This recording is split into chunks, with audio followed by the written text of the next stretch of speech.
Hello ladies and gentlemen, this is Usman Ali and the video is regarding the first numerical of a future contract. So now you are in a position that you do understand what a future contract is and what was the purpose of introducing a future contract, which was actually to overcome the drawbacks or the limitations of a forward contract.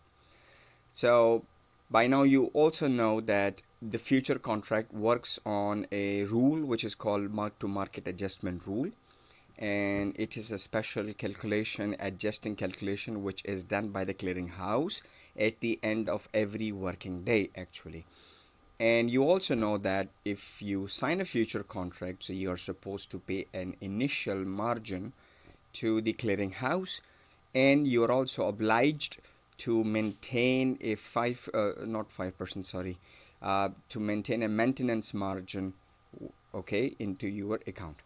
So let's do our first numerical. Stan Park Corporation. He is a sports goods dealer, and they are wholesale dealers. So they're having business in Europe. And on 9th of September 2015, the company entered into long position, which means they are the buyer. Okay, so they entered into a long position future contract for cricket bats at a strike price of $9 per bat, and they plans to buy 10,000 quantity of cricket bats actually at the price of $9 each. The initial margin of the contract is 25% of the contract value, and maintenance margin is 5% of the contract value. The contract time period is 4 days, and end of 4 days settlements are, so each day, day 1, day 2, day 3, day 4, the ending price of the day at the closing of the market is also given to us. Okay, and we are required to do the mark to market adjustment, okay, for the buyer and the seller here. So let's solve the numerical, ladies and gentlemen. Now I have already prepared some empty tables which will help us to save some time. So we're going to fill all of them, and at the end of the day, or at the end of the numerical, we're going to do some adjustments, not adjustments, settlements here. So let's start with the first one, the strike price that we have. Strike price is the price on which the contract is signed. So if you remember, the contract was actually signed on $9 and the quantity was 10,000 cricket bats actually. So $9 each is the strike price, and the quantity is 10,000 units.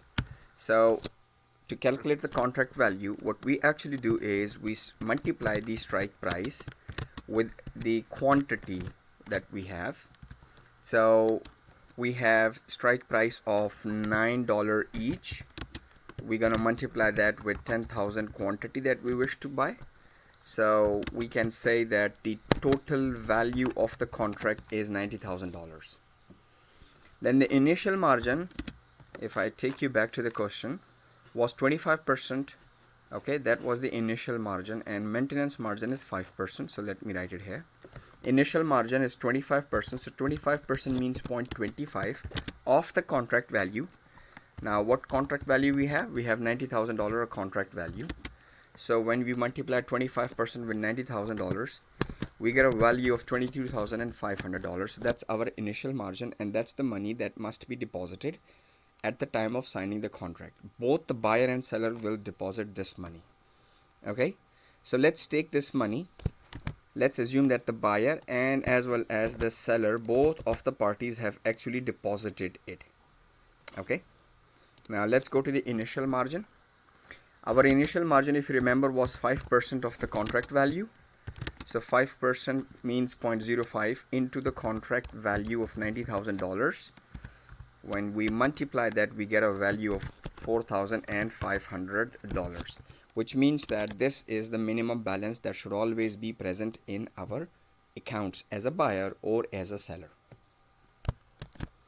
So that's the initial part of the contract. The contract is signed, terms and conditions are specified, 4 days is the life of the contract. Okay, now at the end of the first working day, when the market closed, the price of the cricket bat changed from $9 to $9.5. and change in this market price as compared to the contract price. So the difference of the market and contract price is actually a cause of gain and losses. And the clearinghouse actually is obliged to do the adjustment of this gain and losses, and this adjustment is called marked to market adjustment. So at the end of day one, okay, I will write here day one, okay, our new market price instead of $9 this time is $9.5. So our new contract value would be the new price, which is $9.5, multiplied by the quantity that we intend to buy. So 9.5 into $10,000, sorry, quantity, not dollars, will give us $95,000 contract value. And after that, we will calculate that, okay, because of this price change, how much difference has occurred in the contract value. So the difference would be the new contract value minus the old contract value. The new contract value that we have is $95,000. And the old contract value that we calculated in the previous step was $90,000. So we will subtract this. Once we subtract it, we get a difference of $5,000. Now this difference is gain for which party and a loss for which party. So as you remember, we discussed it that when the price of that asset, underlined asset in our numerical, it is that cricket bat, which we are supposed to purchase it on $9 each. So when the price of this cricket bat, if it increases in the market, and it is yes in my case right now because it increased from 9 to 9.5. So when the price of the asset increases, it is called a profit for the buyer and loss for the seller actually. Okay, so what I will do is I will write here $5,000 profit and for the buyer and $5,000 loss for the seller actually. So I hope you got this point. Okay, so once you have calculated this, what I will do is that I will do the adjustment, and the adjustment would be that $5,000 will be added to 22,500. This will become 27,500. Okay, and 22,500 minus 5,000, this is gonna become $17,500. So for better presentation purpose, I will keep the summed values or the end values as bold and italic so that we always remember it. Okay, and this one I will make it yellow so that that's the starting point that we have. Okay, so we have actually successfully adjusted the first day prices, and that was from $9, it increased to $9.5. Let's do the adjustment of the day 2 prices actually. So at the end of day 2, the new prices are 8.5. It means like now we're gonna do the comparison of 8.5 with 9.5. We are not gonna compare 8.5 with the 9. Why? Because the adjustments are done. Okay, the today's new prices are adjusted with the previously adjusted prices, and the previously adjusted prices was based on $9.5. That's why we plus and minus $5,000. So our new price in the market of the cricket bat that we intend to buy is $8.5, which means that our new contract value would be the new price multiplied by the quantity that was promised to purchase, and it will be $85,000. That is the new contract value.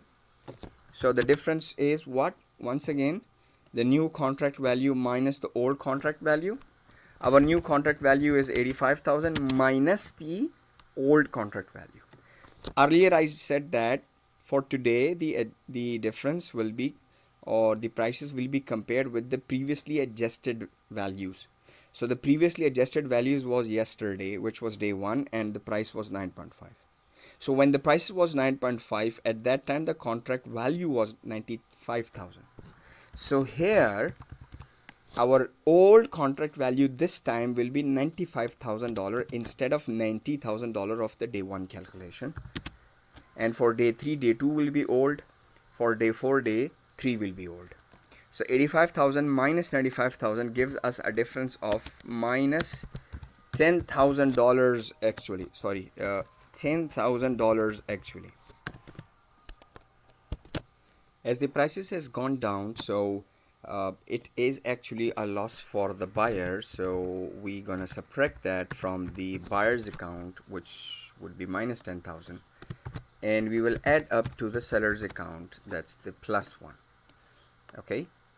Then we will calculate the remaining balance. So 25,500 minus 10,000 will be equal to 17,500, and 17,500 plus 10,000 would be 27,500 actually. So this would be our remaining balances actually. So that was the adjustment of the second day. Let's go for the adjustment of the third day. At the end of the third day, the market prices were $10. So $10 is the ending prices. We will calculate our new contract value based on the $10 per bat prices. So it would be 10 multiplied by $10,000, and our new contract value will be equal to $100,000. Based on our new contract value, our difference would be $100,000 and the previous day contract value, which was $85,000. So 1 lakh minus $85,000, our difference will be a positive $15,000 difference. Now the prices from 8.5 has increased to $10. An increase in the price brings profit for the buyer. So we will add up this profit of $15,000 to buyer's account, and we're gonna subtract it from the seller's account. So $15,000 plus 17,500 will give us a value of $32,500. 27,500 minus 15,000 will give us a value of positive $12,500. Now if this is also the ending one thing that I have missed to discuss is at the end of every value every day, when you have the remaining balance, you compare it with your maintenance margin. So if you see here at the end of day one, our remaining balance was 25,500 and the sellers were 17,500. If you compare it with the maintenance margin of 4,500, so like the remaining balance should be more than the maintenance margin, okay, which is 4,500. So it is more than. At the end of second day, we got 17,500 and 27,500, which is also, both of the values are more than 4,500, so there is no maintenance issue. Likewise, at the end of the third day, both of the balances are more than 4,500, so none of the party, either buyer or seller, has a problem here. Let's go for the last day adjustment, day 4. At the end of day 4, the prices were $10.5 each cricket bat. So we will note it 10.5 each. Based on our new price, our contract value would be 10.5 multiplied by $10,000 quantity, and that would be $1,05,000. So we are supposed to calculate the difference in the contract values. Our new contract value $1,05,000 minus old contract value. So for day 4, day 3 will be considered as an old contract value, which was $1 lakh, and the difference would be $5,000. As the prices has increased from $10 to 10.5, so once again it will be considered a profit for the buyer, and we're gonna plus it to the buyer's account, and it will be subtracted from the seller's account. So let's do the mathematical calculation. 32,500 plus 5,000 will be equal to 37,500, and 12,500 minus 5,000 would be equal to $7,500. This would be the remaining balances, and it was the last day also. So if it's the last day, then that's it. Our calculations will end up here. I will bold it, make it italic, to make it a little visible. So we deposited, both of the parties deposited 22,500, but at the end of the day 4, which is the last day of the contract, buyer has a balance of $37,500 and seller has a balance of $7,500 in her account. So life finished. Let's talk about the settlement, that if the contract life finishes, it's the maturity date, then clearinghouse will do what? So clearinghouse is responsible for the settlement arrangements and everything. He will make settlements for the buyer and as well as for the seller. The settlements will be made. Okay. Now, first of all, what this clearinghouse will do is they will request the buyer to make the payment of the last day contract value. Although that the contract value which was contracted was $90,000, just keep this figure in your mind. We will come to it shortly.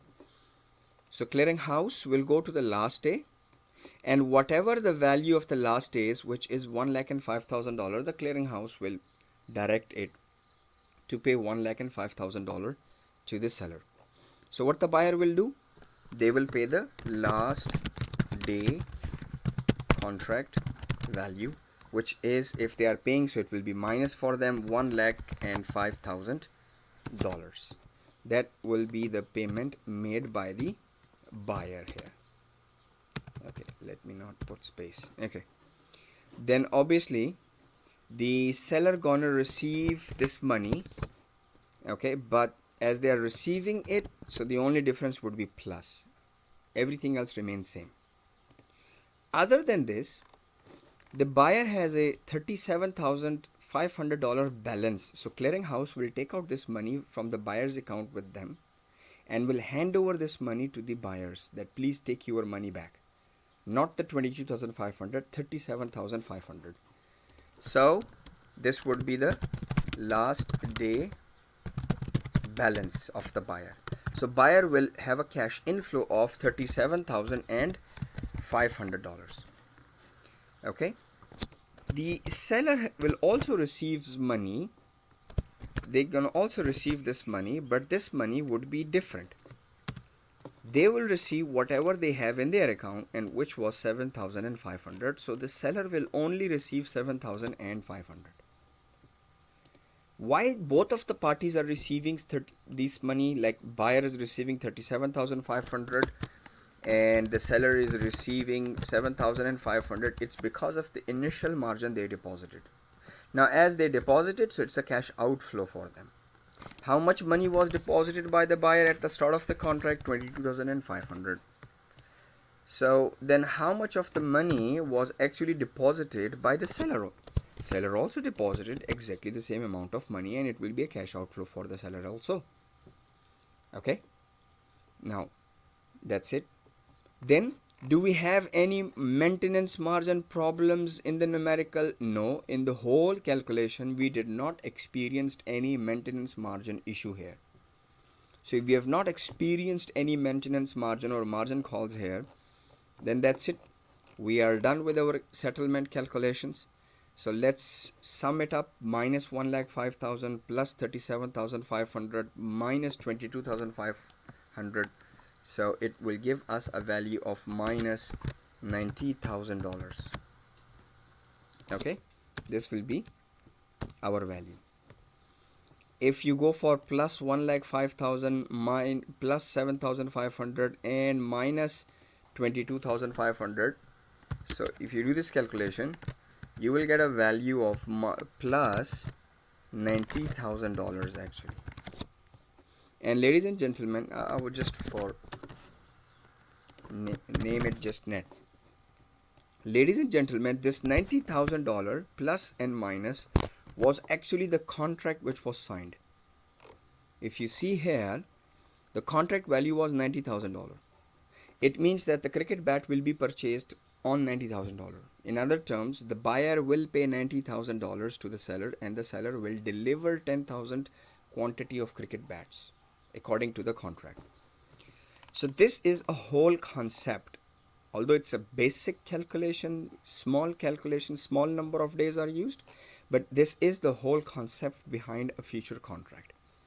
So a future contract, when signed, both of the parties are obliged to pay an initial margin to the clearinghouse, and based on that, the clearinghouse will maintain an account for on the buyer's and seller's name, and then the clearinghouse is obliged actually to do the mark to market adjustment, which means that at the end of every working day, the closing price of the day will be taken, and based on the fresh prices, the initial margins will be adjusted. And once the contract life finishes, then the settlements will be made. So settlement would be based on the last day contract value, and obviously both of the parties are rightful to receive whatever they have remaining balance in their accounts, because they made some initial payments. And if, although that the figures looks different, but when you find the net value, it would be exactly the same thing. So this is a win-win situation. That's why we say that future contracts, forward contracts, and options as well, they are actually signed for hedge, and we can fix the price of something. So we fix the price of the cricket bat as $9, although that the day on which the contract expired, the price in the market was $10.5, but still the net result is based on $9 cricket bat price. So even if the market prices changes, the price in the contract remains same, and we will only pay or receive the money which is contracted. So ladies and gentlemen, this is a numerical of a future contract. I hope you got the concept. Thank you very much. Stay safe.